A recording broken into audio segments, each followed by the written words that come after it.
नमस्ते। Hindi tutorial classes में आप सभी का स्वागत है। आज हम लोग कक्षा 8 के लिए निर्धारित पाठ्य पुस्तक में संकलित प्रायश्चित शीर्षक पाठ को समझने का प्रयास करेंगे। तो आइए समय गंवाए बिना हम लोग आगे चलते हैं और देखते हैं इस प्रायश्चित शीर्षक पाठ के माध्यम से इसके लेखक क्या कहना चाहते हैं। भगवती चरण वर्मा की एक प्रसिद्ध यथार्थवादी व्यंग्यात्मक रचना है। इसमें लेखक सत्य को अभिव्यंजित करते हुए बताते हैं कि वर्तमान समय में किस प्रकार मनुष्यों का लगाव केवल धन पर केंद्रित है। धन के सामने सभी रिश्ते नाते दम तोड़ देती हैं। इस कहानी में धर्मांधता तथा समाज में व्याप्त धन लोलुपता, बेईमानी और मतलब परस्ती के जैसी बुराइयों पर प्रहार किया गया है। धर्म के वशीभूत लोगों को भी धर्मांधता से बाहर लाने की चेष्टा इस कहानी के माध्यम से किया गया है।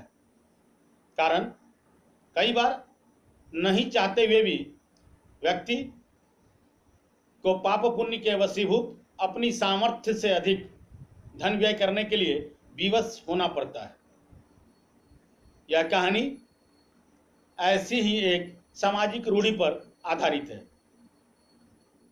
कबरी बिल्ली अगर किसी से प्यार करती थी तो वो रामू की बहू से, और रामू की बहू यदि किसी से भी घृणा करती थी तो वो थी कबरी बिल्ली। अभी अभी नई शादी हुई थी और बहू मायके से ससुराल आई थी। बहू अर्थात रामू की बहू मात्र 14 वर्ष की बालिका। कभी भंडार खुला रह गया तो कभी बैठे बैठे ही सो गई। ऐसे में कबरी बिल्ली रामू की बहू से प्यार करे भी क्यों नहीं। कारण उसी के कारण उसे नित्य स्वादिष्ट खाद्यों का लुत्फ उठाने का अवसर जो मिलता था, उसे जब भी मौका मिलता दूध, घी, माखन आदि पर जुट जाती। रामू की बहू की जान आफत में और कबरी बिल्ली मजे में। रामू की बहू दूध, घी, माखन को छिपाते छिपाते तंग हो गई। घर में जो भी बचता सब बिल्ली के पेट में। की बहू ने अब यह तय कर लिया कि इस घर में या तो वो कबरी बिल्ली रहेगी या फिर वो। दोनों ओर से मोर्चाबंदी हुई। दोनों सतर्क। कबरी के हौसले दिन प्रतिदिन बढ़ते ही जा रहे थे। एक दिन रामू की बहू ने दूध औंटे, उसमें पिस्ता, बादाम, मखाने आदि तरह तरह के मेवे से वो खीर बनाई। उसके ऊपर चांदी के वर्क चिपकाई और कटोरे में भरकर कमरे के ऊंचे स्थान पर रख दी जहां बिल्ली न पहुंच सके। इसके बाद वह सास के लिए पान लगाने में लग गई। रामू की बहू जैसे ही सास को पान देने गई, कबरी ने छलांग मारी, पंजा कटोरे में लगा और कटोरा झन से नीचे गिरा। कटोरे के गिरने की आवाज पर वह दौड़ी तो देखती है कबरी बिल्ली डट कर खीर का मजा उड़ा रही है। उस दिन रामू की बहू को रात भर नींद नहीं आई। रात भर कबरी से निपटने के तरकीबों को सोचती रही। सुबह उठते ही वह देखती है कबरी उसके देहली पर बैठी प्रेम से उसे देख रही है। एक पल के लिए उसने कुछ सोचा, फिर एक कटोरा दूध दरवाजे के देहली पर रखकर चली गई। वापस पाटा लेकर जब लौटी तो देखती है कबरी दूध पर जुटी हुई है।